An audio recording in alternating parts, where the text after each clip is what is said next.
देश के 51 करोड़ से अधिक मतदाताओं को लेकर एक ऐसी गंभीर खबर सामने आई है जिसने पूरे देश को चिंतित कर दिया है। पिछले 22 दिनों में 7 राज्यों में 25 से ज्यादा बीएलओ यानी बूथ लेवल ऑफिसर की मौत हो चुकी है।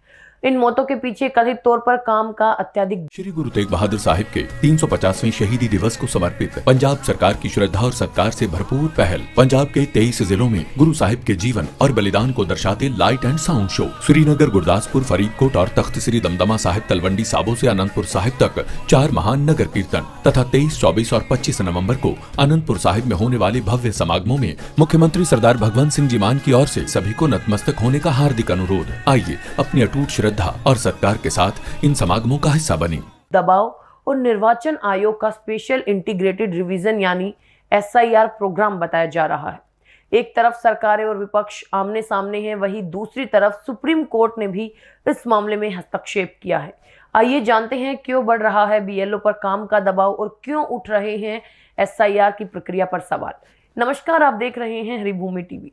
देश में 5.32 लाख से अधिक बीएलओ इस समय एसआईआर प्रोग्राम के तहत मतदाताओं के घर घर दस्तक दे रहे हैं।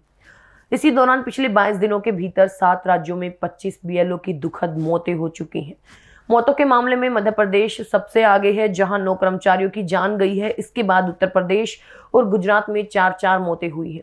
ये आंकड़ा एक गंभीर चिंता का विषय बन चुका है और हालांकि निर्वाचन आयोग के सूत्रों का कहना है कि अब तक किसी भी मौत की पुष्टि काम के दबाव के चलते नहीं हुई है। आयोग फिलहाल जिला और राज्यों की रिपोर्ट का इंतजार कर रहा है। बीएलओ की मौतों और एसआईआर के मुद्दे पर सियासत गर्म है। पश्चिम बंगाल की सत्तारूढ़ तृणमूल कांग्रेस ने तो केवल अपने राज्य में 34 लोगों की मौत का दावा किया। मंत्री अरूप विश्वास ने एसआईआर को पीछे के दरवाजे से एनआरसी लागू करने की कोशिश बताया, जबकि सीएम ममता बनर्जी ने इसे जनता में डर पैदा करने वाला कदम बताया।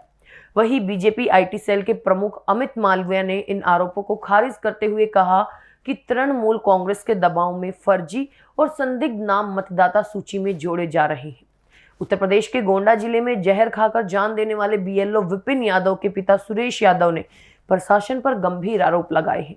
उन्होंने बताया कि मरने से पहले विपिन ने फोन पर कहा था कि एसडीएम और बीडीओ उन पर वोटर लिस्ट से ओबीसी मतदाताओं के नाम हटाने और सामान्य वर्ग के नाम बढ़ाने का दबाव बना रहे थे।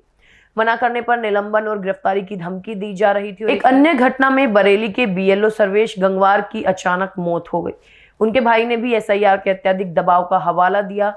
ये घटनाएं इसलिए भी चिंता बढ़ाती हैं क्योंकि अगले साल से देश में जनगणना का काम भी शुरू होगा, जिसका सबसे बड़ा बोझ शिक्षकों पर ही आने वाला है। पूर्व मुख्य निर्वाचन आयुक्त ओपी रावत ने माना है कि आयोग अगर ध्यान दे तो बीएलओ की मुश्किलों को कम किया जा सकता है। उन्होंने बताया कि मध्य प्रदेश में बीएलओ को ऐप में कैप्चा भरने की समस्या आ रही थी, जिसे बाद में हटाया गया। साथ ही ज्यादा फॉर्म अपलोड करने से सर्वर बैठ जाता है, जिसके लिए रात में अपलोडिंग की व्यवस्था की गई। दिसंबर में स्कूलों में कोर्स पूरा कराने का दबाव भी शिक्षकों पर बना हुआ है। राहुल गांधी, अखिलेश यादव जैसे विपक्षी नेताओं ने एसआईआर के नाम पर पिछड़े, दलित और वंचित वोटरों को हटाने की तैयारी का आरोप लगाया और मृतक बीएलओ के परिजनों को मुआवजा देने की मांग की। इस बीच सुप्रीम कोर्ट ने इस पूरे मामले में एक महत्वपूर्ण टिप्पणी की। कोर्ट ने कहा कि एसआईआर को केवल इसलिए चुनौती नहीं दी जा सकती कि ये पहले कभी नहीं हुआ। निर्वाचन आयोग के पास फॉर्म 6 की प्रविष्टियों की शुद्धता जांचने की संवैधानिक शक्ति है।